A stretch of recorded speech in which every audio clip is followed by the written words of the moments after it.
Why did 3 vengeful cowboys corner an innocent stable boy with 2 in your mouth, 1 in your secret place? The lantern swung overhead, casting shadows that danced like demons across the stable walls. I pressed my back against the rough wooden planks, heart hammering so loud I was certain they could hear it. 3 figures blocked the only exit, their silhouettes broad and menacing in the flickering light. The tallest one, Jake Morrison, the ranch foreman's son, stepped forward, his boots crunching on the hay-strewn floor. He said, his voice low and threatening. In his hands he held 3 brass bullets, rolling them between his calloused fingers like dice. That's what my daddy always said happens to horse thieves. 2 bullets in your lying mouth, 1 in the hole we dig for you. I couldn't breathe, couldn't speak, couldn't do anything but stare at those bullets catching the lamplight, turning them to liquid gold. Behind Jake, his brothers, Caleb and Marcus, shifted their weight, blocking any chance of escape. The stable suddenly felt smaller than a coffin, the air thick with a scent of leather and horse sweat and my own fear. I didn't steal anything, I managed to choke out, my voice barely above a whisper. I swear to God, I didn't lie. Jake's hand shot out, slamming against the wall beside my head. I flinched, squeezing my eyes shut. My father's prize stallion went missing last night. You were the last one in these stables. You think we're stupid, Ezra. You think we don't know what you are. The way he said those last 4 words made my blood run cold, because suddenly I realized this wasn't just about a missing horse. This was about something else entirely. Something I'd been hiding since I arrived at the Double Creek Ranch 6 months ago. Something I thought I'd buried deep enough that no one would ever find it. Jake, please, I started, but he cut me off. Shut up. His face was inches from mine now, close enough that I could see the storm brewing in his steel-gray eyes, close enough to see the muscle twitching in his jaw, close enough to smell the whiskey on his breath and something else, something like pine and saddle soap and the wild Montana wind. You've got one chance to tell the truth. Where's the horse? I don't know. The words came out broken, desperate. I fed him at sunset like always, locked up the stable, and went to the bunkhouse. That's all. I swear that's all. For a moment, everything went silent except for the soft nickering of the remaining horses in their stalls. Jake's eyes searched mine, looking for something, lies, maybe, or guilt, or whatever he expected to find in the face of a thief. But what I saw reflected back in those gray depths wasn't just anger or suspicion, that it was conflict. Raw and painful and completely unexpected, Boss, Caleb said from behind him, shifting uncomfortably. Maybe we should just, I said. Shut up, Jake snapped, but he didn't turn around, didn't take his eyes off me. His hand was still pressed against the wall beside my head, his arm creating a barrier I couldn't cross even if I tried. We were trapped in this moment, this strange, sieged silence that felt like standing in a field right before lightning strikes.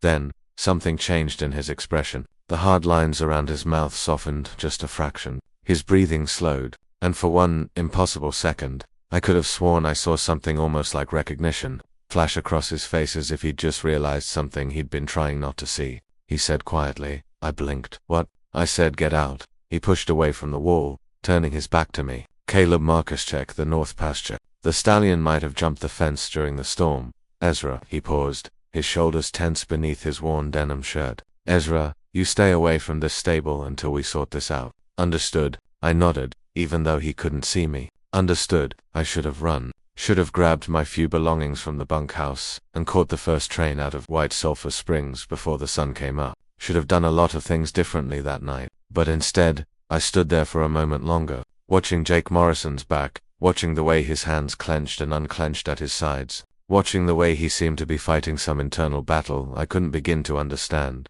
And that was how it started. Not with romance or sweetness or any of the gentle things I'd read about in the dime novels I kept hidden under my mattress. It started with fear and accusations and 3 brass bullets that I would later learn.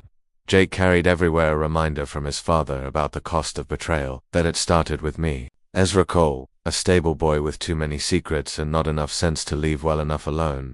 It started with Jake Morrison, the foreman's son who was supposed to hate me, but whose eyes told a different story entirely, and it started on a cold October night in 1892, in a stable that smelled like hay and horses, in the beginning of something that would change both our lives forever. The bunkhouse was empty when I finally made it back, my legs shaking so badly I could barely climb the 3 wooden steps to the door. Most of the ranch hands were in town for the weekend, spending their wages on cheap whiskey and cheaper company at the Silver Dollar Saloon. I preferred the solitude, preferred the quiet where I could think without someone asking questions I didn't want to answer. I collapsed onto my narrow cot, staring up at the rough-hewn ceiling beams. My heart was still racing, my mind replaying those moments in the stable over and over like a broken phonograph. The way Jake had looked at me, the way he'd stood so close I could count his eyelashes, the way his voice had dropped to something almost gentle when he told me to get out.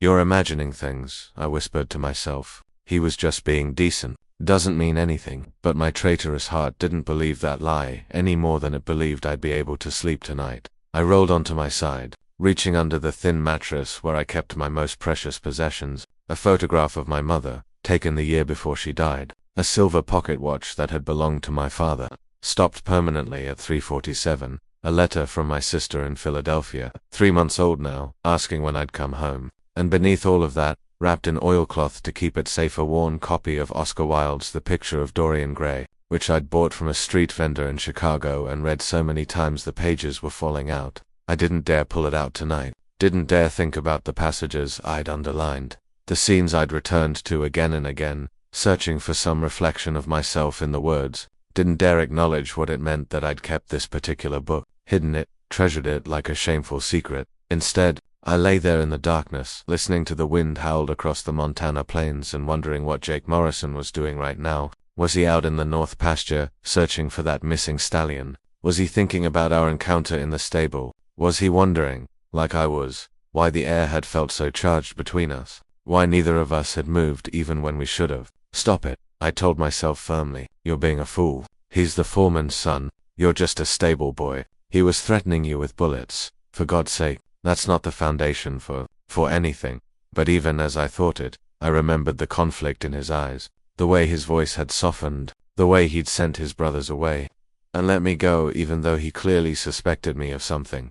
I pulled my thin blanket up to my chin, trying to ignore the cold that seemed to seep through every crack in the bunkhouse walls. October in Montana was unforgiving, and winter was coming fast. The ranch hands talked about it constantly, how bad the snows would be this year, whether we'd lose cattle to the cold, whether the work would dry up and force some of them to move on. I couldn't afford to move on. I'd spent the last of my money getting here, fleeing from a situation in Chicago that had become untenable. This job was all that stood between me and starvation, between me and having to go back east with my tail between my legs, back to my sister's disapproving household where I'd have to pretend to be someone I wasn't single quotes to here. At least, I could breathe. Here I could work with my hands and sleep under vast skies and not have to make small talk about which girls were pretty or which ones might make suitable wives. Here, I could be invisible, except I wasn't invisible anymore. Jake Morrison had seen me tonight, really seen me, and that terrified me more than any threat of bullets ever could. I must have dozed off eventually because I woke to the sound of boots on the bunkhouse steps. My eyes flew open, heart immediately jumping into my throat. The door creaked open, and a familiar silhouette filled the frame, backlit by the pale light of dawn. Jake. He stood there for a long moment, not moving, not speaking. I sat up slowly, my blanket falling away, suddenly aware of how vulnerable I was, alone, unarmed, with no one to hear if I called for help. "Found the stallion," he said finally, his voice rough like he'd been up all night. "Broke through the north fence just like I thought. Spent half the night tracking him in the dark." I swallowed hard. That's good." He stepped inside, closing the door behind him. The bunkhouse was small enough that his presence seemed to fill it entirely, making the air feel thick and hard to breathe. "Means you weren't lying." "I told you I wasn't. People lie all the time, Ezra." He moved closer, and I could see him better now in the growing light. His face was smudged with dirt, his dark hair falling across his forehead in wild tangles. He looked exhausted and beautiful and dangerous all at once. "My father taught me that. Said you can't trust anyone in this world, especially not." He stopped abruptly, jaw clenching. "Especially not?" I asked, even though I wasn't sure I wanted to know the answer. Jake's eyes met mine, and there it was, again, that strange intensity that made my skin feel too tight and my pulse race. "Especially not people who have something to hide." The words hung between us like an accusation, or a challenge, or maybe a confession. "Everyone has something to hide," I said quietly. "That's true." He was standing right beside my cot now, close enough to touch, close enough that I could see a small scar above his left eyebrow, a reminder of some old injury. But some secrets are more dangerous than others. My mouth went dry. "What are you saying, Jake?" For a moment, I thought he might actually tell me, thought he might put words to this strange, electric thing that seemed to crackle in the air between us whenever we were in the same room. But instead, he just shook his head, stepping back. "I'm saying you should be careful," he said, his voice dropping to something almost gentle. "This ranch, it's not as safe as it might seem, especially for people who are different." The word hung in the air like smoke, heavy with unspoken meaning. "I don't know what you're talking about," I lied. "Don't you?" His eyes searched mine, looking for something I was terrified to give him. "Because I think you do, Ezra. I think you know exactly what I'm talking about." My heart was beating so fast, I felt dizzy. This was it, the moment I'd been dreading since I arrived at Double Creek Ranch. The moment someone finally saw through my carefully constructed facade and recognized me for what I really was. The moment everything fell apart. But instead of threats or violence or the disgust I'd been expecting, Jake just sighed, running a hand through his tangled hair. "Get some sleep," he said softly. "You look like hell." And then he was gone, leaving me alone in the bunkhouse with my racing heart and the terrible, wonderful knowledge that I wasn't as invisible as I thought. The next few weeks passed in a strange sort of limbo. I went about my duties feeding and grooming the horses, mucking out stalls, mending tack, chopping firewood, but always with a heightened awareness of where Jake Morrison was and what he was doing. It was like my body had developed some kind of internal compass that pointed straight to him. No matter where I was on the ranch, I told myself it was just caution. Told myself I was simply being vigilant, keeping track of the person who clearly suspected something about me. But that didn't explain why my breath caught every time I heard his voice. Didn't explain why I found myself looking for excuses to be where he might be. Didn't explain the strange warmth that bloomed in my chest whenever our eyes met across the yard. Jake, for his part, seemed to be avoiding me, or maybe watching me from a distance. It was hard to tell. Sometimes I'd catch him staring, his expression unreadable, and he'd turn away quickly as if I'd caught him doing something wrong. Other times, he'd go out of his way to assign me tasks that kept me far from wherever he was working. It should have been a relief. Instead, it felt like a constant ache, a low-level pain that never quite went away. "You're being ridiculous," I muttered to myself one afternoon as I hauled water buckets from the well. "He's not interested in you. He's probably just trying to figure out if you're trustworthy. That's all." But even as I said it, I couldn't shake the memory of how close he'd stood in the bunkhouse that morning. The way his voice had gone soft when he told me to be careful. The way he'd looked at me like he was seeing something he recognized, something he understood in a way that both frightened and compelled him. "Talking to yourself, Cole." I jumped, nearly dropping the bucket. Marcus Morrison, Jake's younger brother, leaned against the fence, grinning at my startled expression. At 19, he had the same dark hair and strong build as Jake, but where Jake's eyes were storm gray and serious, Marcus's were a lighter blue and perpetually amused. "Just thinking out loud," I said, trying to slow my racing heart. "Dangerous habit." Marcus pushed off the fence, sauntering over. "Thinking, gets a man into all kinds of trouble." I managed a weak smile. "I'll keep that in mind." Marcus tilted his head, studying me with an intensity that reminded me uncomfortably of his older brother. "You settling in, all right?" I know that first night was rough. That was putting it mildly. I still had nightmares about those 3 brass bullets rolling between Jake's fingers. "I'm fine," I said. "No hard feelings." "Good, because Jake feels bad about it." Marcus glanced back toward the main house, then lowered his voice.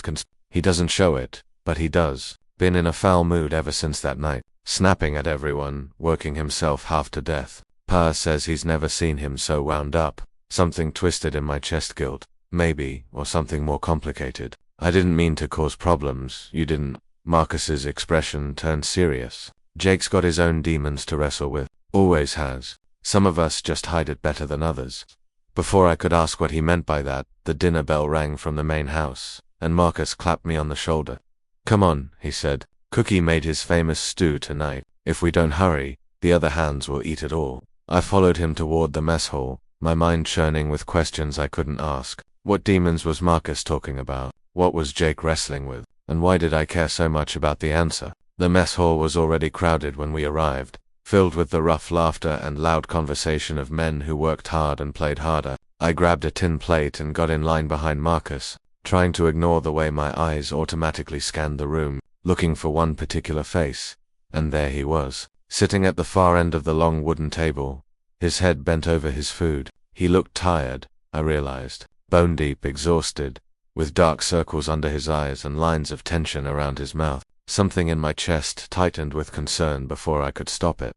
"See something interesting?" Marcus murmured beside me, and I realized I'd been staring. I jerked my gaze away, heat flooding my cheeks. No, just tired.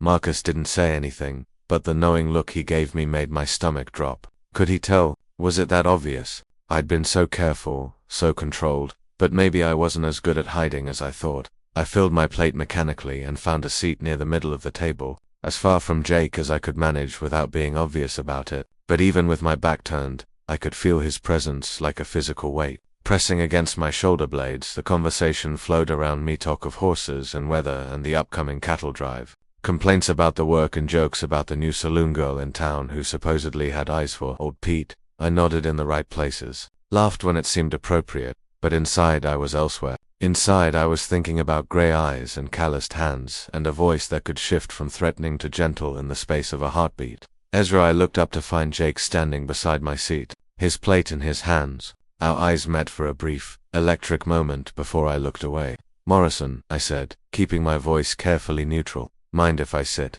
Every head at the table turned to stare. Jake Morrison never sat with the regular hands. He ate with his family or alone in his quarters above the stable. The fact that he was asking to sit here, now, with me, was the equivalent of announcing something to the entire ranch.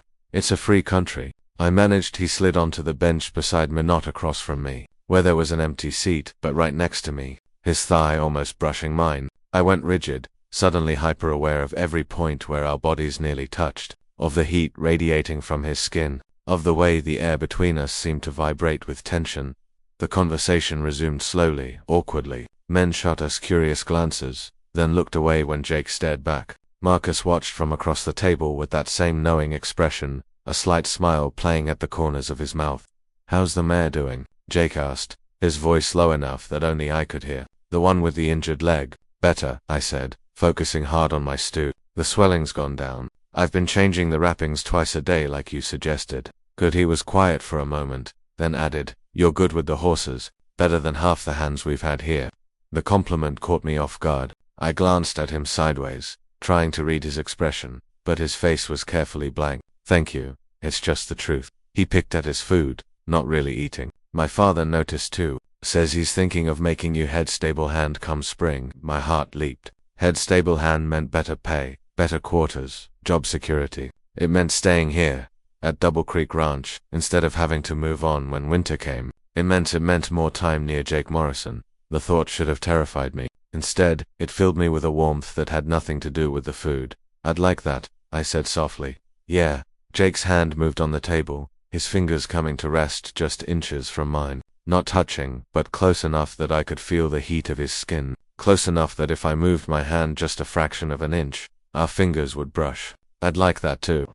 The words hung between us, heavy with meaning I didn't dare examine too closely. Around us, the mess hall continued its noisy rhythm, but in this small space we'd created, there was only silence and possibility and that terrifying knowledge that something was happening here, something neither of us knew how to name or control. Jake stood abruptly, his meal barely touched. "I should go. Got an early start tomorrow, right?" I said, though it came out more like a question. He paused, looking down at me with an expression I couldn't quite read. "Ezra, be careful, all right? Just be careful." And then he was gone, leaving me with a half-eaten bowl of stew and a chest full of confused, complicated feelings I had no idea what to do with. Marcus caught my eye from across the table and raised his eyebrows in a silent question. I just shook my head, not trusting myself to speak. What could I possibly say? That I thought Jake Morrison might be trying to warn me away from something or warn me toward it. That I was starting to feel things for the foreman's son that I had no right to feel. That every time he looked at me, I felt like I was standing on the edge of a cliff, terrified and exhilarated in equal measure. I finished my meal in silence and escaped to the bunkhouse as soon as I could, desperate for the privacy to think. But even there, alone in the darkness, I couldn't make sense of what was happening. Couldn't figure out if I was imagining the tension between us or if it was real. Couldn't decide if Jake's warnings were meant to push me away or pull me closer. All I knew was that something had shifted tonight. Some invisible line had been crossed when Jake chose to sit beside me instead of maintaining the safe distance we'd been keeping. And now, there was no going back to the way things were before. The temperature dropped sharply over the next week, and with it came the first real snow of the season. It started as a light dusting that melted by midday, but by week's end, We were waking to find everything covered in a thick white blanket that showed no signs of stopping. The ranch hands grumbled about it, but I found something beautiful in the way the snow transformed the landscape, turning the rough Montana plains into something almost magical. I was in the stable one afternoon, brushing down a chestnut gelding, when I heard footsteps in the corridor behind me. I didn't need to turn around to know who it was. My body recognized Jake's presence before my mind did. That same magnetic pull that had been growing stronger with each passing day. "Storm's getting worse," he said, stopping at the entrance to the stall. "Pa says we might be snowed in for a few days." I glanced back at him. He was leaning against the doorframe, arms crossed, snowflakes still melting in his dark hair. He looked tired again, but there was something else in his expression now, a kind of resignation, maybe, or decision.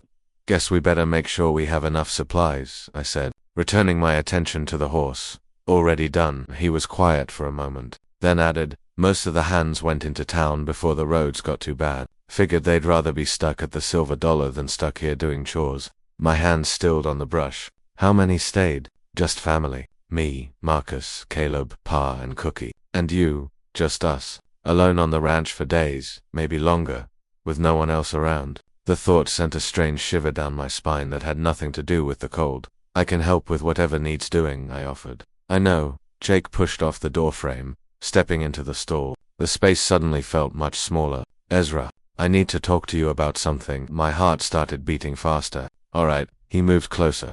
Close enough that I had to tilt my head back to meet his eyes. This close, I could see the gold flecks in his gray irises. Could see the way his jaw clenched and unclenched like he was trying to work up the courage to say something difficult. "That night in the stable," he began, then stopped, shaking his head. "That night when I accused you of stealing the horse, I was wrong to corner you like that. Wrong to threaten you. I needed you to know that I'm sorry." Of all the things I'd expected him to say, an apology wasn't one of them. "It's all right. You thought I was a thief. It wasn't about the horse." The words came out rough, almost angry. "It was never about the horse." I frowned, confused. "Then what was it about?" Jake's hand came up, hovering near my face like he wanted to touch me but didn't dare. "It was about the way you look at me sometimes, the way I catch myself looking at you. It was about being scared of something I don't understand and don't know how to control." My breath caught. The gelding shifted beside us, but neither of us moved. We were frozen in this moment, balanced on the edge of something that felt both inevitable and impossible. "Jake," I started, but he cut me off. "Let me finish." His voice was barely above a whisper now. "I've spent my whole life trying to be what my father wanted. Strong, tough, normal. But then you showed up, and suddenly I couldn't. I couldn't stop thinking about—" He trailed off, his eyes searching mine desperately. "Tell me I'm not crazy. Tell me you feel it too." I should have lied. Should have protected us both by denying everything. But I'd been lying for so long, hiding for so long, and I was so tired of being alone with these feelings. "You're not crazy," I whispered. The relief that flooded his face was so profound it hurt to look at. He let out a shaky breath, his hand finally making contact with my cheek, his calloused palm warm against my skin. "I don't know what to do," he admitted. "I don't know how to be this, me neither." I leaned into his touch without meaning to, starved for this kind of contact, for this kind of honesty. "I'm scared, Jake. So am I." His thumb brushed across my cheekbone, tentative and reverent. "But I'm more scared of pretending anymore, of watching you from across the yard and wishing I could just, what?" Instead of answering, he leaned forward, closing the distance between us slowly, giving me every chance to pull away. But I didn't. I couldn't. I'd been dreaming about this moment in the dark hours of the night, in the secret places of my heart I didn't dare examine. His lips met mine softly, questioningly, like he wasn't sure if he was allowed to. The kiss was gentle and uncertain and absolutely perfect. It tasted like snow and coffee and possibility. It felt like coming home after a lifetime of wandering. I kissed him back, my hands coming up to fist in his shirt, pulling him closer. He made a sound low in his throat, his arm wrapping around my waist, and suddenly the kiss deepened, became more urgent. All the weeks of tension and longing and carefully maintained distance poured into this moment, this connection that felt both brand new and like something we'd been building towards since the night we met. When we finally broke apart, both breathing hard, Jake rested his forehead against mine. "This is dangerous," he said. But he didn't let go. "If anyone found out, I know. My father would, I know." I tightened my grip on his shirt. "We can't let anyone know, we can't." He pulled back just enough to look at me, his eyes fierce and protective. But Ezra, I need you to understand something. I'm not ashamed of this, of you, I'm trying to keep you safe. The words wrapped around my heart, squeezing tight. Keep us both safe. He smiled then, small and uncertain but real. Both of us. Outside, the snow continued to fall, blanketing the world in white, muffling all sound. In here, in this stolen moment, we were safe. We were alone. We were, for the first time in both our lives, exactly who we were meant to be. Jake kissed me again, slower this time, savoring it. His hands were gentle on my face, in my hair, mapping the shape of me like he was trying to memorize every detail. I let myself sink into it, let myself have this one perfect moment before reality came crashing back. Because it would crash back. It always did. But for now, for these precious few seconds, I let myself believe that maybe we could have this. Could have each other, could carve out a space in this harsh world where we didn't have to hide or pretend or be anything other than to people who'd found something rare and real and worth fighting for. Stay tonight, Jake whispered against my lips. In my quarters. We can talk, just talk. I knew it was risky, knew that every moment we spent together increased the chances of someone discovering our secret, but I also knew I couldn't say no to him. Not now, not when I'd just tasted what it felt like to be fully seen and accepted and wanted. Okay, I breathed. I'll stay. The smile he gave me then was worth every risk, every danger, every consequence that might come, because in that smile I saw hope. I saw a possibility. I saw a future I'd never dared to dream of. And for the first time since I'd fled Chicago, I felt like maybe I'd finally found a place where I belonged. Jake's quarters above the stable were sparse but comfortable, a single room with a wood stove, a narrow bed, a desk covered in ranch ledgers, and a shelf full of books that surprised me. I'd expected Western dime novels or agricultural manuals, not the worn copies of Shakespeare and Whitman and Thoreau that lined the rough wooden planks. Surprised? Jake asked, watching me examine his collection. A little, I admitted, pulling down a copy of Leaves of Grass that looked like it had been read many times. I didn't take you for a poetry man. There's a lot you don't know about me. He moved to the stove, feeding it more wood until the flames crackled to life. My mother was a teacher before she married PA. She taught me to love words, to find meaning in things beyond just He gestured vaguely, beyond just surviving. Where is she now? Died when I was 12. Fever took her. His voice was matter-of-fact, but I could hear the old grief beneath it. After that, Pa decided I needed to toughen up, said books and poetry were making me soft, tried to beat it out of me. For a while, but I just got better at hiding what I loved. I understood that better than he knew. I'm sorry, don't be. Jake settled onto the edge of his bed, patting the space beside him. I hesitated only a moment before joining him, close but not quite touching. Those books saved me, gave me a way to understand things I couldn't talk about, made me realize I wasn't the only one who felt different. Whitman, I said softly, holding up the book. Yeah. Jake's smile was sad and knowing. Whitman understood. We sat in comfortable silence for a while, listening to the wind howl outside and the snow patter against the window. The room was warm now, the stove casting dancing shadows on the walls. It felt safe here, separate from the world, like we'd carved out a small pocket of time where we didn't have to be anything but ourselves. Tell me about Chicago, Jake said eventually. What made you leave? I tensed, the old fear rising up, but when I looked at Jake, at his open, honest face, I found I wanted to tell him, wanted to share the burden I'd been carrying alone for so long. There was a man, I began slowly, a friend, or so I thought. We worked together at a printing house. He was like me, like us, and I thought that meant I could trust him. What happened? We got careless. Someone saw us together, saw the way we looked at each other, started rumors. The owner of the printing house called us both into his office one day, said he wouldn't tolerate that kind of degeneracy in his establishment. I laughed bitterly. The other man to us, he denied everything, said I'd made advances on him, that he'd rejected me, that I was the only one with unnatural proclivities. Jake's hand found mine, lacing our fingers together. So they fired you. Worse, they called the police. There was going to be a trial. I'd have gone to prison, or worse.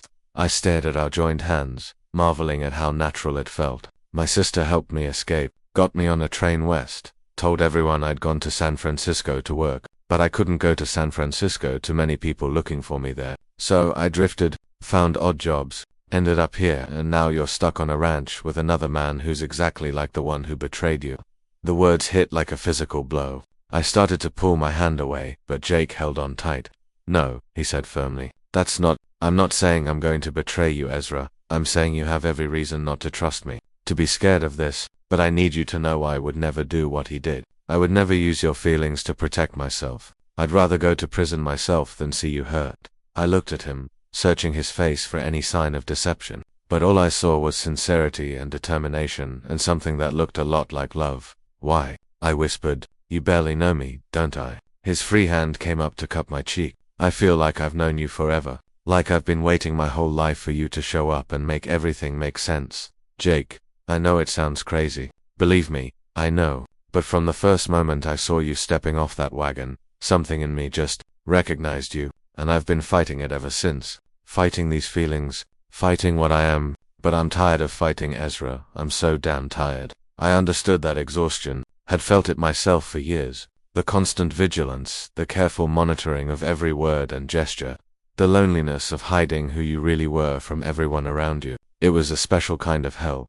So what do we do? I asked. I don't know. Jake rested his forehead against mine, his breath warm on my lips. But I know I don't want to go back to pretending you don't exist. Don't want to spend another night lying in this bed, staring at the ceiling, wishing I could just... He trailed off, but I knew what he meant. The longing, the ache, the desperate need for connection with someone who understood. We have to be careful, I said. I know. Your father can't know, can never know. Jake's voice was hard. He'd kill us both before he'd let the Morrison name be associated with this. But we can be smart about it, Ezra. We can find moments, like this one. It wasn't much. It wasn't enough. But it was more than I'd ever dared hope for. I kissed him then, pouring all my fear and hope and desperate affection into the press of my lips against his. He responded immediately, gathering me closer, his hand tangling in my hair. We fell back onto the bed together, a tangle of limbs and racing hearts, exploring this new territory with careful reverence. Nothing happened that night beyond kissing and holding each other close. We both knew instinctively that this was too new, too precious to rush. Instead, we talked in whispers until the early hours of morning, sharing our histories and our dreams, learning each other's scars and secrets. We made plans, careful, cautious plans about how to hide what we were to each other while still stealing moments together. We talked about the future in vague, hopeful terms, not daring to be too specific about what that future might look like. And when dawn started to creep through the window, painting the room in shades of pink and gold, Jake held me tight and whispered, "Stay as long as you can." So I did. I stayed until the last possible moment, until I heard movement from the main house that meant the others were waking. Then I slipped out of Jake's quarters and back to the bunkhouse, my heart full and my mind racing with the knowledge that everything had changed. I had something to lose now, someone to lose, and that made the world both infinitely more beautiful and infinitely more terrifying. The snow lasted 3 days, trapping us all on the ranch just as Jake's father had predicted. Those 3 days were a special kind of torture, being so close to Jake but having to maintain our careful distance. Stealing glances across rooms, finding excuses to brush past each other in doorways, living for the brief moments when everyone else was occupied, and we could sneak away to the stable or his quarters for a few stolen minutes of privacy. On the second night, we lay tangled together in his narrow bed, still fully clothed but pressed as close as two people could be. Jake's fingers traced lazy patterns on my back while I listened to the steady thump of his heartbeat beneath my ear. "Marcus knows," Jake said quietly. My body went rigid. What? Not for sure, but he suspects. He's always been able to read me better than anyone else. Jake's hand continued its soothing motion. "Don't worry. He won't say anything. Marcus has his own secrets to keep." I lifted my head to look at him. "What kind of secrets?" "The kind I'm not going to tell you, because they're not mine to share." Jake smiled slightly. "But trust me when I say he's the last person who'd judge us."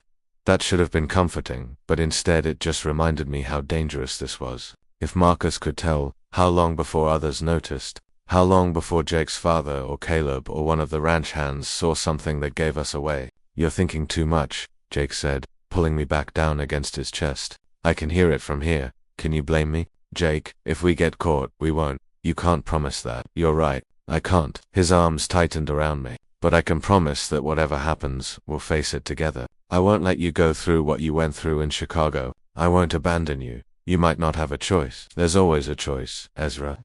He tilted my face up, his gray eyes fierce in the lamplight. "Always, and I choose you. No matter what." The words settled into my chest, warm and solid and terrifying, because I believed him. Against all logic and experience, I believed that Jake Morrison meant what he said, that he would stand by me even if it cost him everything. The question was whether I could let him make that sacrifice.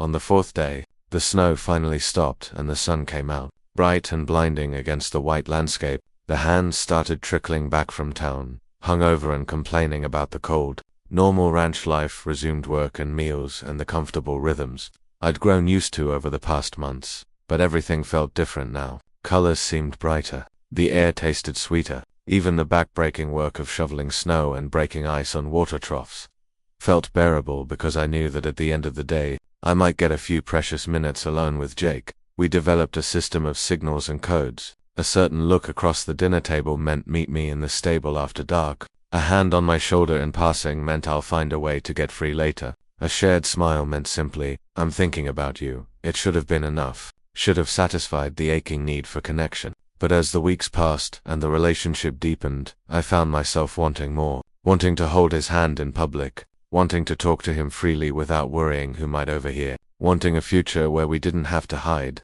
You're brooding again, Marcus said one afternoon, finding me in the tack room. Let me guess, thinking about my brother. I nearly dropped the bridle I was cleaning. I don't know what you're talking about. Please. Marcus leaned against the doorframe, arms crossed. I've known Jake my whole life. I know when he's happy, and I know who's making him happy. My heart's hammered in my chest. Marcus, relax. I told you, I'm not going to say anything.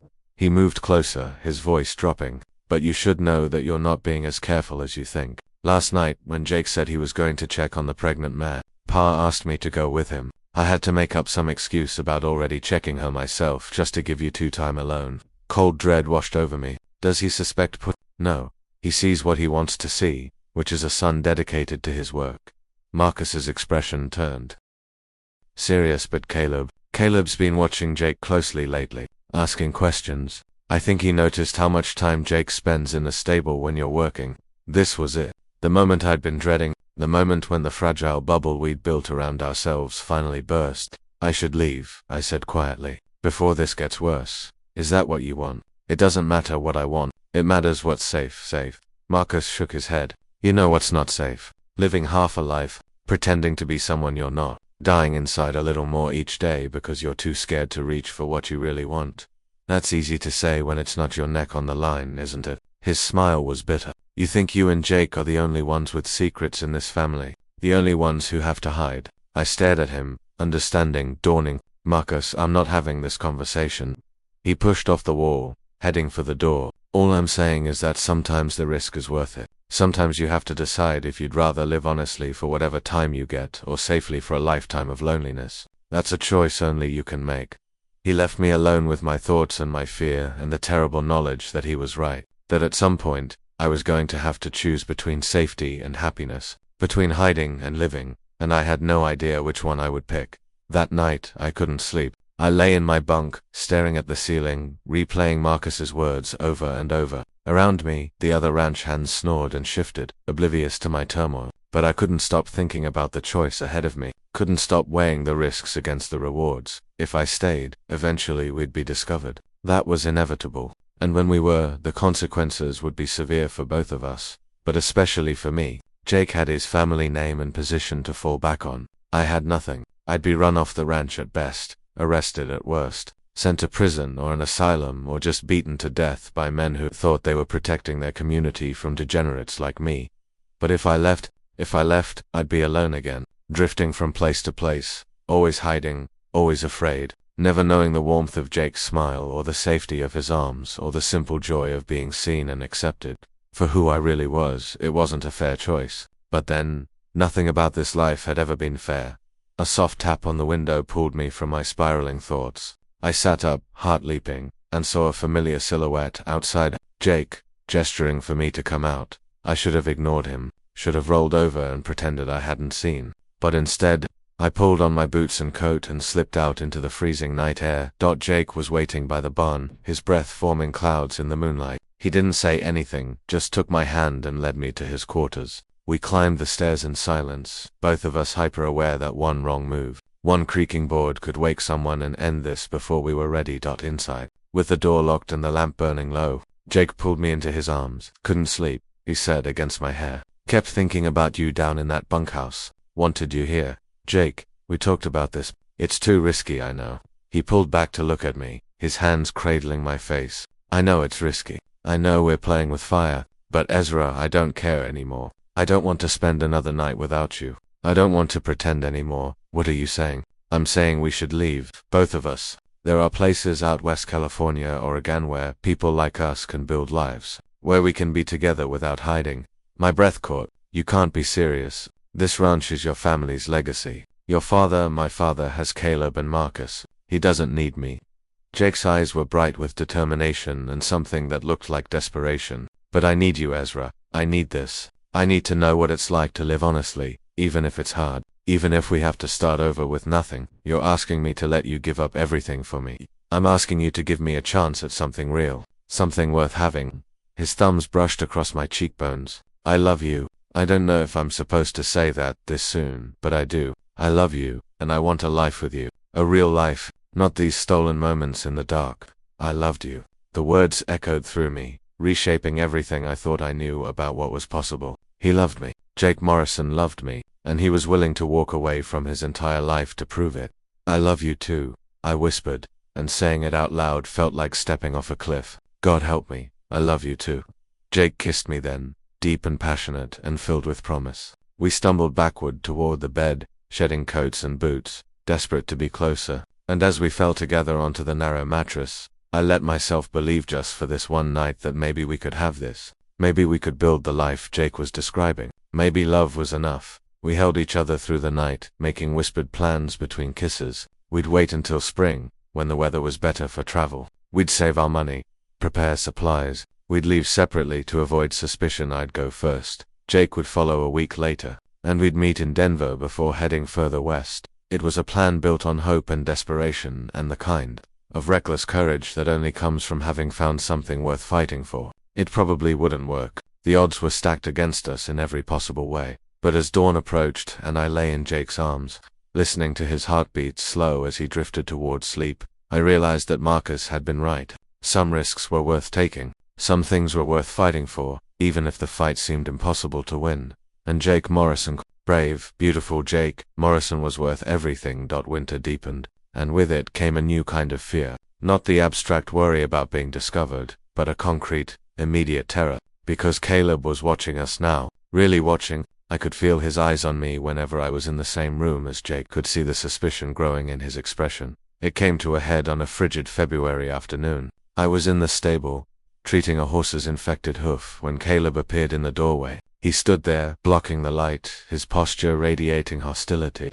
"We need to talk," he said, my hand stilled on the horse's leg. "About what?" "About you and my brother." The world seemed to tilt. I straightened slowly, buying myself time to think, to come up with some plausible denial. But when I looked at Caleb's face, I knew there was no point in lying.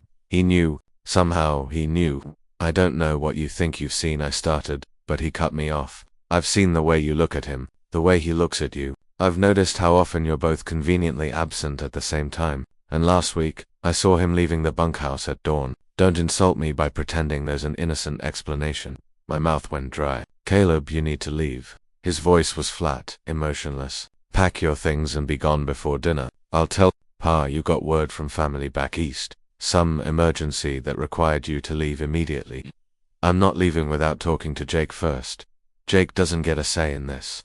Caleb moved closer, and I saw real anger flickering beneath his controlled exterior. "He's my brother, my family, and I won't stand by and watch you ruin his life." Ruin his life. Anger flared hot in my chest. "I'm not ruining anything. We care about each other." "Care?" Caleb laughed harshly. "You think that matters? You think love or care or whatever you want to call it changes what you are? What this is?" He gestured between us. "It's unnatural, wrong, and if PA finds out, it won't just be you who suffers. Jake will lose everything, his inheritance, his position, maybe even his freedom. Is that what you want for him? Of course not. Then leave. Do the right thing for once and just leave." Caleb's expression softened slightly. "Look, I don't hate you, Ezra. You're a good worker. You've been decent to the horses and respectful to the family. But this thing between you and Jake, it can't continue. You have to know that." I did know that. Had known it from the beginning. But hearing Caleb say it out loud, Confronting the reality we'd been avoiding made it feel devastatingly real. "Let me talk to him," I said quietly. "Let me say goodbye properly." "No." Caleb shook his head. "That'll just make it harder for both of you. Better to do it clean, quick." "Caleb, please, I'm trying to protect my brother." The words came out sharp, desperate. "Don't you understand that? Jake thinks he can have this, can have you, without consequences. But he's wrong. This will destroy him, and I won't let that happen." We stared at each other for a long moment, and I saw something in Caleb's eyes that looked almost like pity. He wasn't doing this out of cruelty or hatred. He genuinely believed he was saving Jake from a terrible fate, which somehow made it worse. "I'll go," I said finally, my voice hollow. "But I need time. A few days too, you have until sundown." Caleb's tone was final. "After that, I tell PA everything." He left without another word, leaving me alone in the stable with my breaking heart and the terrible knowledge that he was right. Staying would only hurt Jake more, would put him in danger, would force him to choose between his family and me, and I couldn't do that to him. Couldn't let him throw away everything for someone like me. I finished with the horse mechanically, my hands moving through familiar motions while my mind raced. I had to leave, had to protect Jake the only way I could by removing myself from his life before Caleb made good on his threat.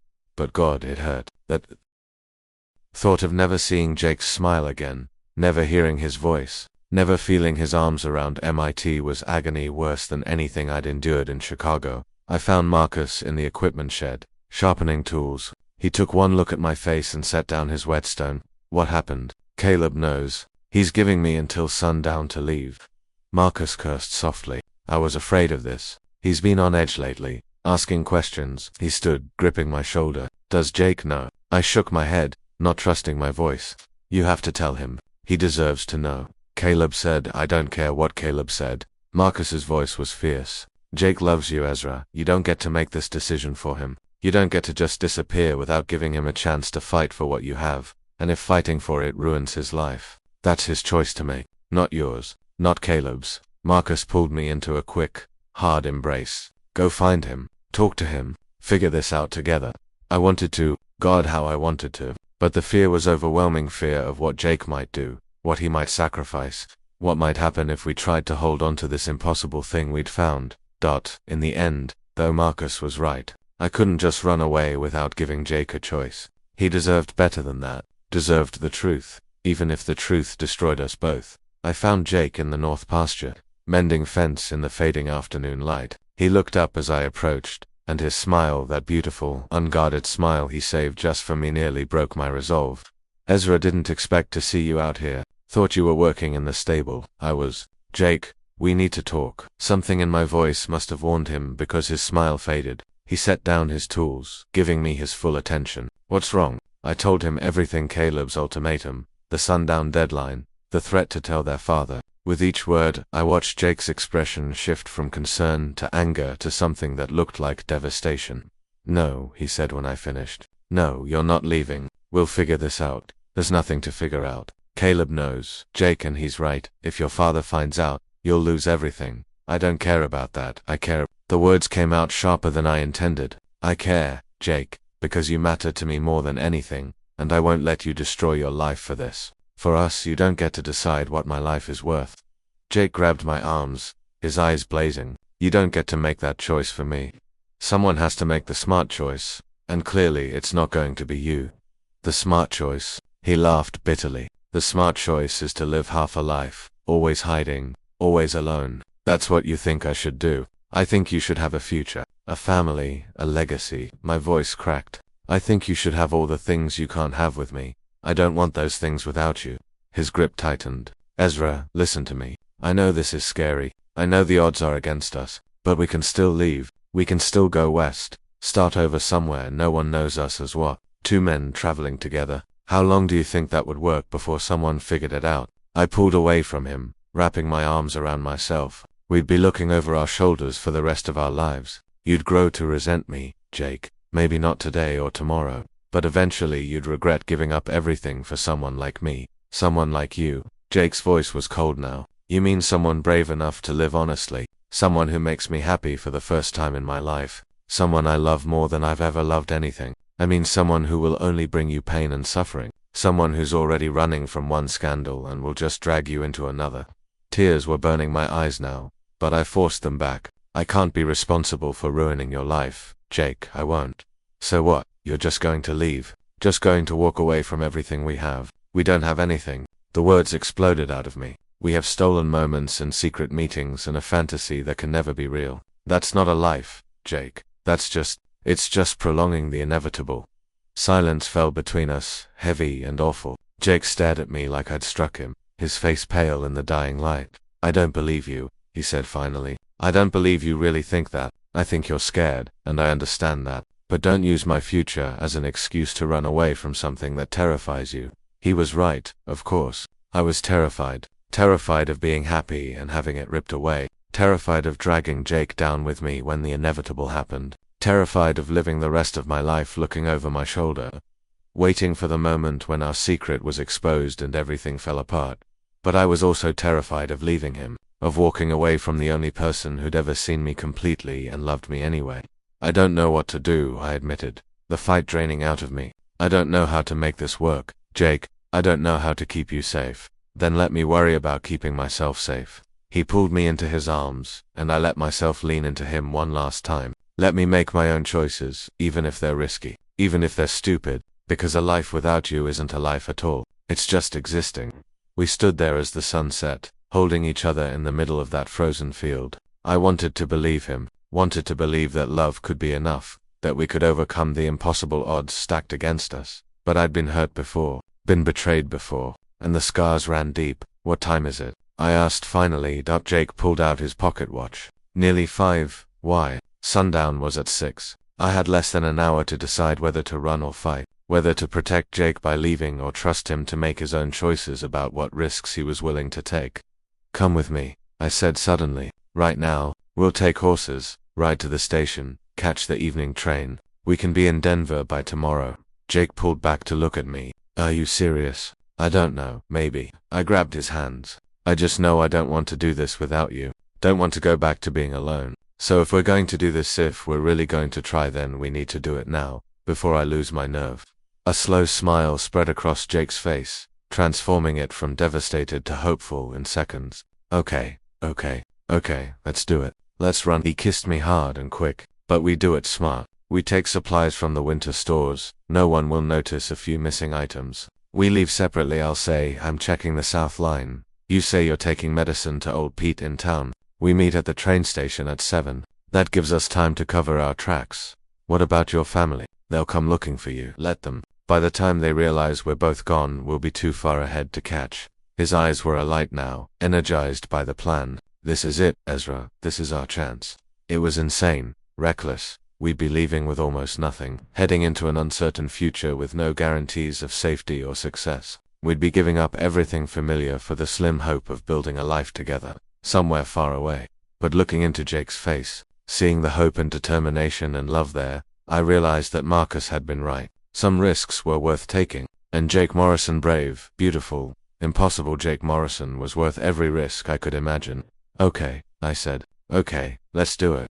We kissed again, sealing the decision, and then we ran back to the ranch to gather what we needed, hearts pounding with fear and excitement and the desperate hope that maybe, just maybe, we could pull this off. Everything went smoothly at first. Too smoothly maybe, which should have been a warning. I made it back to the bunkhouse without anyone questioning why I was there during work hours, grabbed my few possessions, the photograph of my mother, my father's watch, the worn copy of Wild, the letters from my sister, stuffed them into a canvas bag along with the money I'd saved over the past months. Jake was supposed to take supplies from the winter stores, get horses saddled and ready in the south barn where no one would notice. We'd leave separately, meet at the station. Simple, clean, except nothing in life is ever simple or clean, especially when you're trying to run away with the foreman's son. I was heading for the door when it swung open, revealing Caleb. He took in the packed bag, my coat, my guilty expression, and his face hardened. Going somewhere.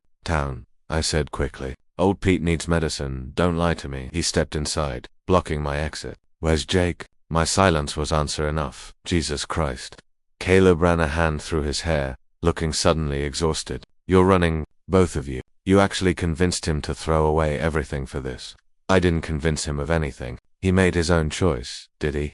Or did you manipulate him into thinking he had to choose between his family and you? Caleb's voice rose. You're destroying him, Ezra. Can't you see that? I'm trying to give him a chance at happiness. Happiness? Caleb laughed harshly. You think running away together is going to make him happy? You think a life on the run, always hiding, always afraid, is better than what he has here? It's better than living a lie. It's selfish. Caleb grabbed my arm, his grip tight enough to hurt. You're thinking about what you want, not what's best for Jake. If you really loved him, you'd leave alone. You'd let him have the life he was meant for.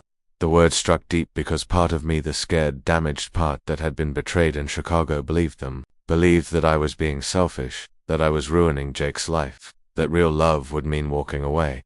But another part of me remembered what Jake had said, that I didn't get to make choices for him, that a life without me wasn't worth living, that he'd rather have uncertainty with me than certainty without me. Let me go. Caleb, I can't do that. Then we'll do this the hard way.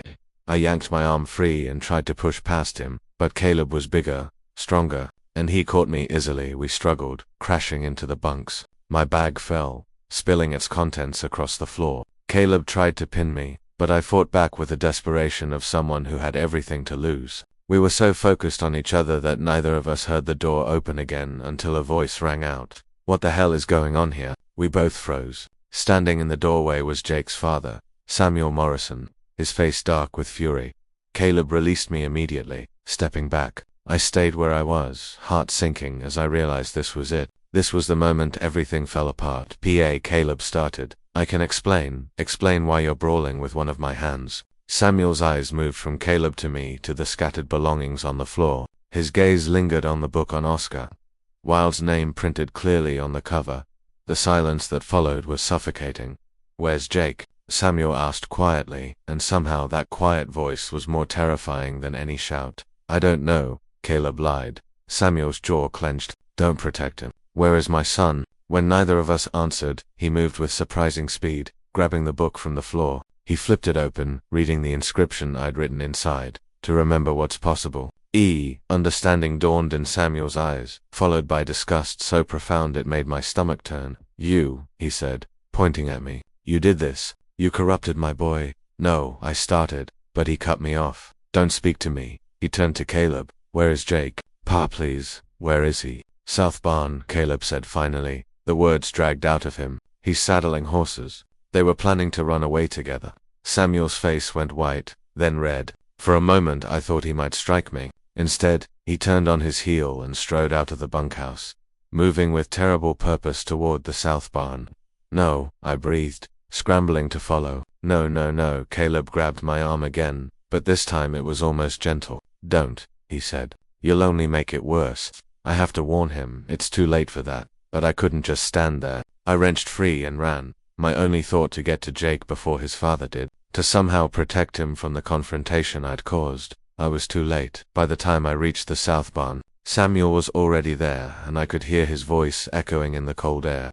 Never been so disgusted in my life. My own son, engaging in degeneracy with a goddamn stable boy. Pa, listen, that was Jake's voice, trying to stay calm. I will not listen to any explanation that involves defending this abomination. Samuel's voice cracked. I raised you better than this, Jake. Your mother would be ashamed. Don't you dare bring her into this. She'd be turning in her grave knowing what you've become. I burst into the barn in time to see Jake's face go hard as stone. What I've become, he said quietly. I've become honest. I've become someone who's willing to fight for what he wants instead of hiding behind propriety and lies. Samuel's hand shot out, connecting with Jake's face with a crack that echoed through the barn. Jake's head snapped to the side, but he didn't cry out, didn't even raise a hand to his reddening cheek. Stop, I shouted, running forward. Don't touch him. Samuel turned on me with such fury I actually took a step back. This is all your fault. You came here, infected my son with your unnatural urges. I didn't infect anyone. The words burst out of me, 6 months of fear and hiding and pain pouring out all at once. Jake is who he is. He's always been this way. I didn't make him anything, I just gave him the courage to admit it. Then you can be the one to watch what happens to men like him.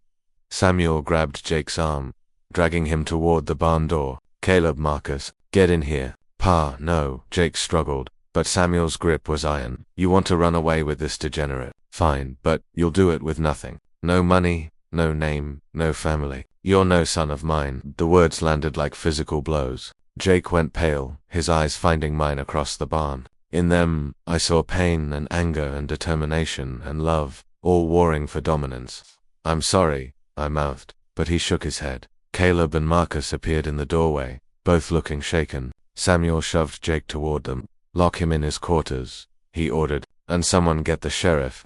I want this creature, he pointed at me, arrested for corrupting a minor. Jake's 23, Marcus said quietly. He's not a minor, then arrested for sodomy, degeneracy. I don't care what they call it. I want him gone. No. Jake lunged forward, but Caleb caught him. Pa, please. Ezra didn't do anything wrong. If you're going to arrest anyone, arrest me too. We're both. Don't you dare finish that sentence.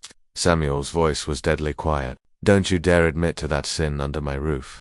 For a moment, the only sound was Jake's ragged breathing and my own hammering heart. Then Marcus stepped forward.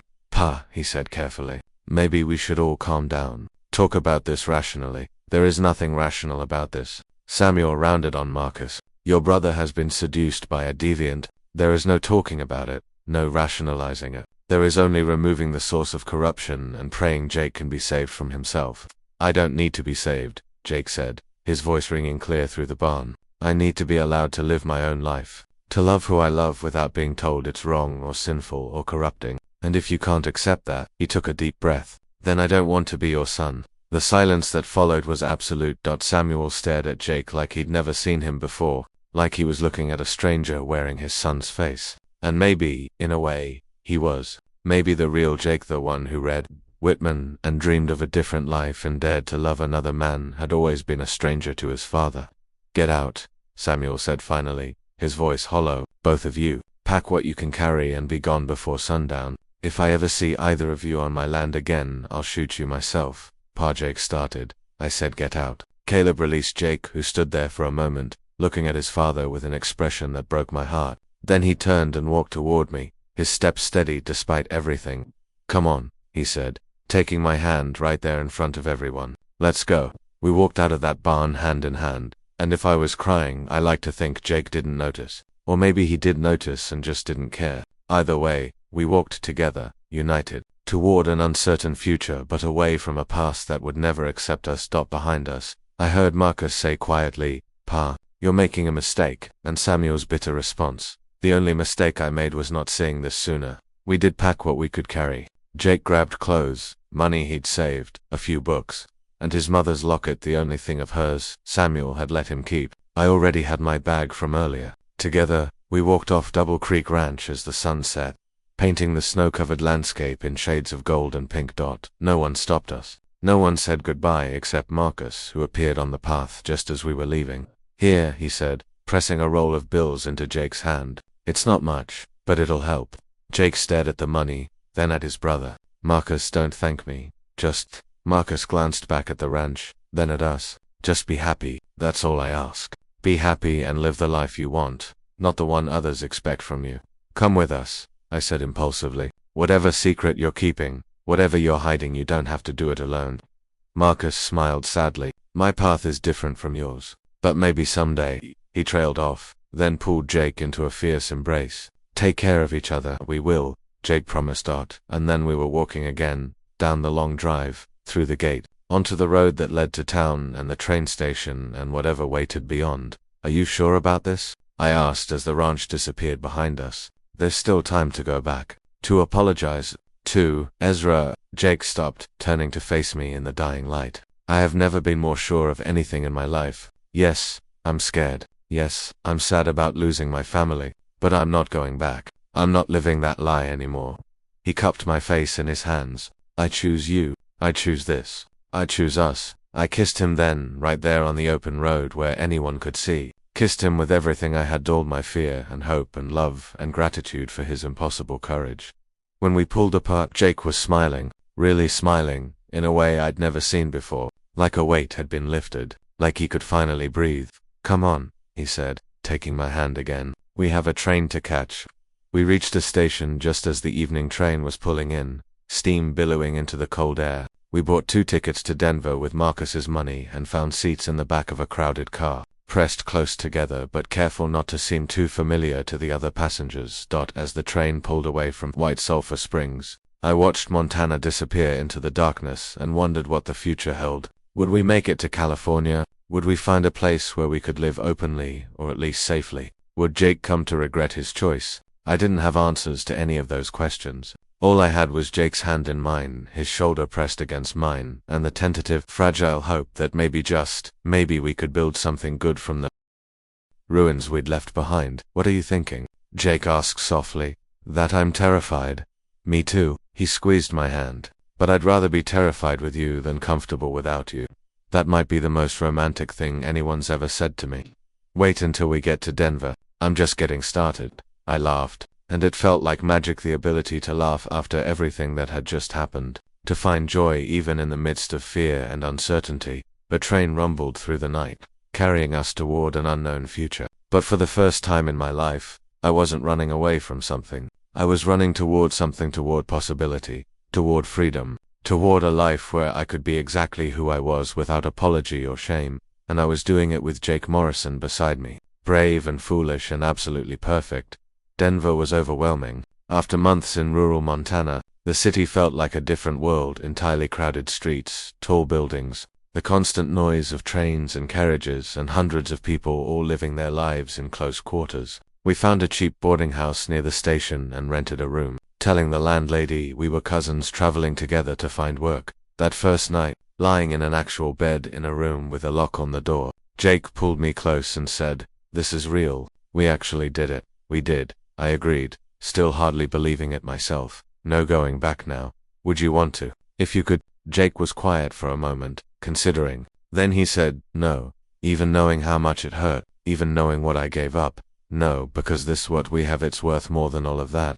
We stayed in Denver for 2 weeks, working odd jobs and saving money for the next leg of our journey. And slowly, carefully, we began to learn how to navigate this new life. We learned which boarding houses were safe, which neighborhoods to avoid, how to read the coded language in newspaper advertisements that marked establishments where men like us were tolerated, if not exactly welcomed. That we also learned each other in new ways, without the constant fear of discovery, without having to hide every glance and touch. Our relationship deepened. We talked for hours about our dreams and fears, our pasts and our hopes for the future. We argued about small things, where to go next, how to spend our limited funds, and learned how to fight fair and forgive fast. And at night, alone in our small room, we learned each other's bodies with reverent care, mapping the landscape of each other's skin, discovering what made each other gasp and shiver and sigh. The intimacy between them grew naturally, each moment building on the last, until they became as familiar with each other's touch as they were with each other's thoughts.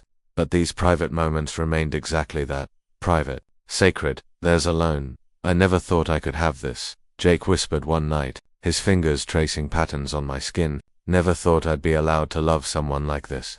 "You're allowed," I told him. "We both are. We're allowed to be happy." It felt like a revolutionary statement, like we were claiming something that had been denied to us our whole lives, the simple right to love and be loved, to build a life with the person we chose, to exist without shame or fear.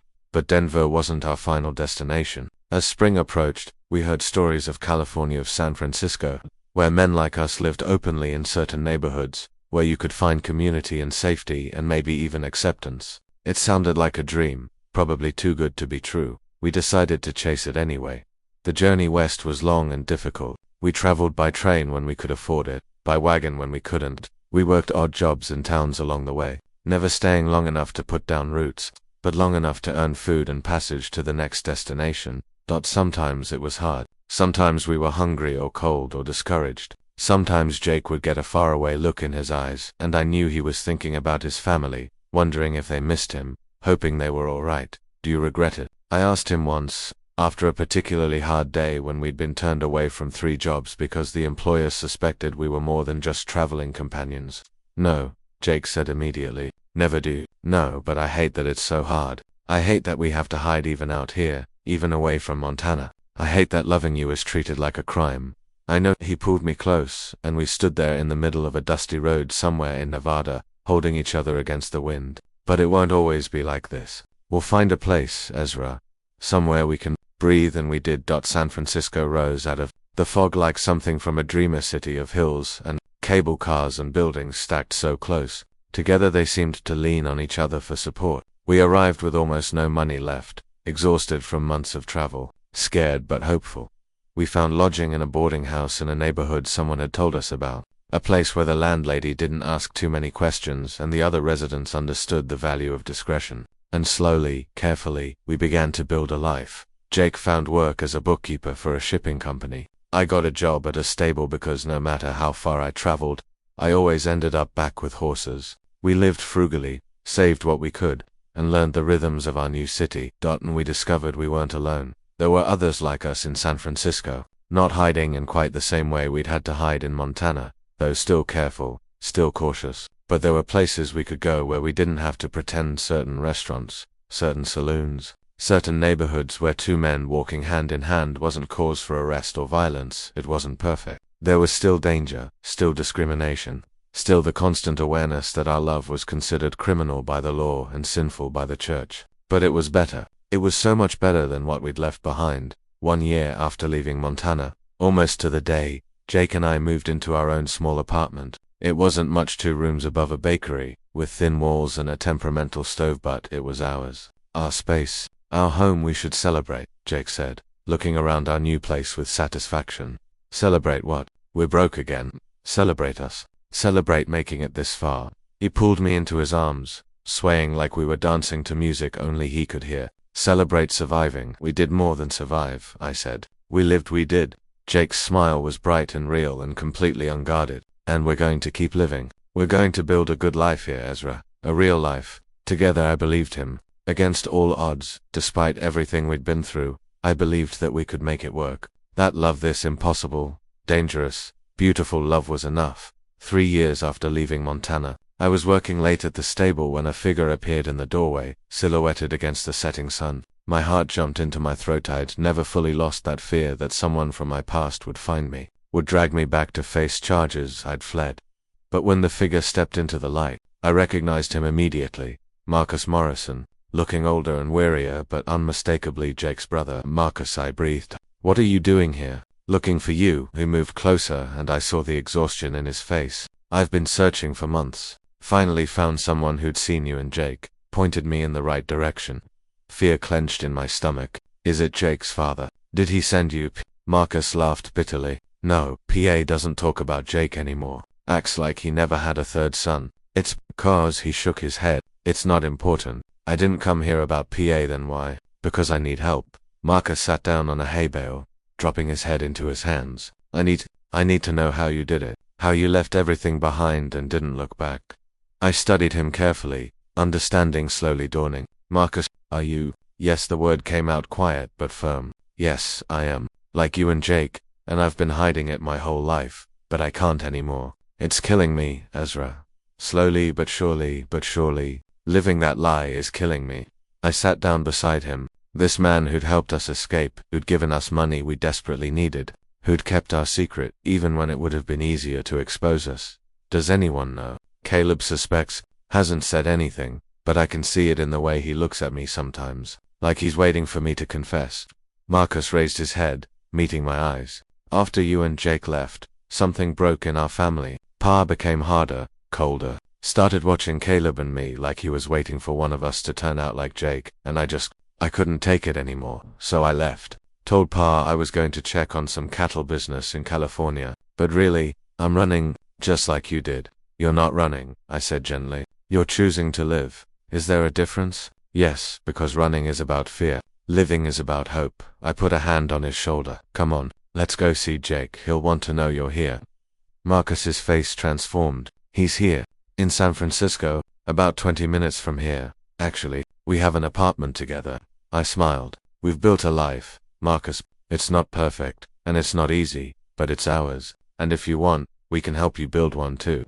The relief in Marcus's face was profound. I'd like that. We walked through the streets of San Francisco as the sun set, and I told Marcus about our journey, about the hard times and the good ones, about the community we'd found, about the ways we'd learned to navigate this complicated life. And as I talked, I realized how far Jake and I had come from those scared boys fleeing Montana in the middle of the night. We'd survived. We'd built something real, and now we could offer that same hope to someone else who needed it. When we reached the apartment, Jake was cooking dinner on our temperamental stove. He looked up as I entered, a smile already forming on his lips, a smile that froze when he saw who was behind me. Marcus. Hey, brother. For a moment they just stared at each other. Then Jake crossed the room in 3 long strides and pulled Marcus into a fierce embrace. You came, Jake said, his voice thick with emotion. You actually came. Took me long enough. Marcus held on tight. I'm sorry it took me so long to be brave enough. You're here now. That's what matters. Jake pulled back, looking at his brother with joy and concern. How long can you stay? Marcus glanced at me, then back at Jake. As long as you'll have me. I'm not going back, Jake, I can't. Understanding dawned in Jake's eyes, followed by something that looked like fierce pride. Then you'll stay as long as you need. We'll figure this out together. That night, the 3 of us stayed up late, talking and planning and sharing stories. Marcus told us about the ranch, about how Caleb had gotten married, about how their father had grown more bitter with each passing year, about the weight of carrying secrets in a place that had no room for them. And Jake and I told him about San Francisco, about the places that were safe, the people who could help, the ways we'd learned to carve out space for ourselves in a world that didn't want us to exist. It's not easy, I warned him. Even here, even in a city like this, you have to be careful. But it's possible to build a life, to find community, to be happy. Happy, Marcus repeated, like the word was foreign. I don't think I've been happy since before you 2 left. Maybe not even then.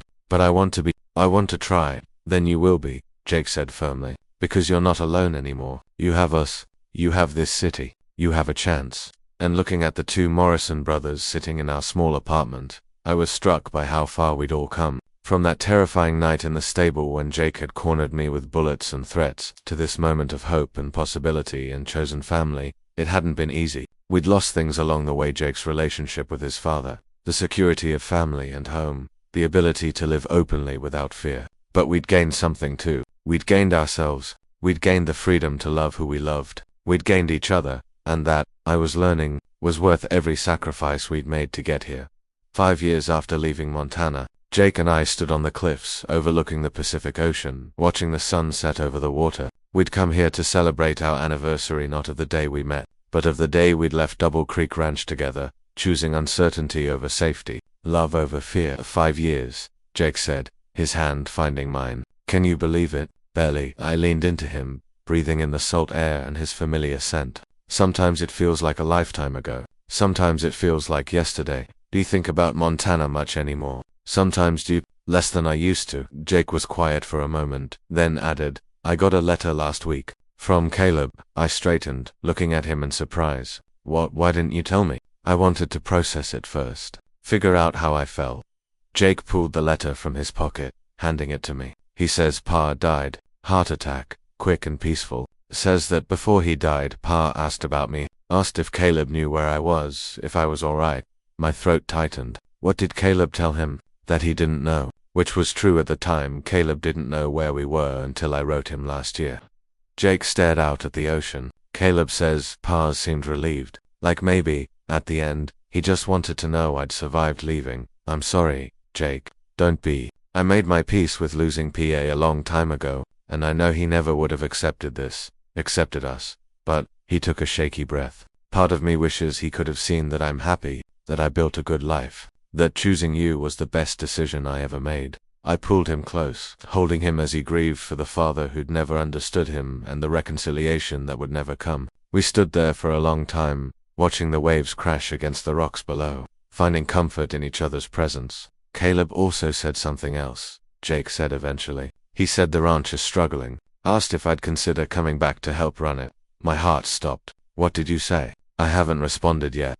Jake turned to face me, taking both my hands in his, but I wanted to talk to you about it first, because if we went back, and that's a big if, it would have to be on our terms, as partners, as ourselves. I wouldn't go back to hiding Ezra, not even for the ranch. You want to go back? I don't know. Part of me does. Part of me wants to prove to everyone who judged us that we made it, that we built something real, and part of me, he gestured to the ocean, to the city behind us, to the life we'd built. Part of me never wants to leave this place where we're finally free.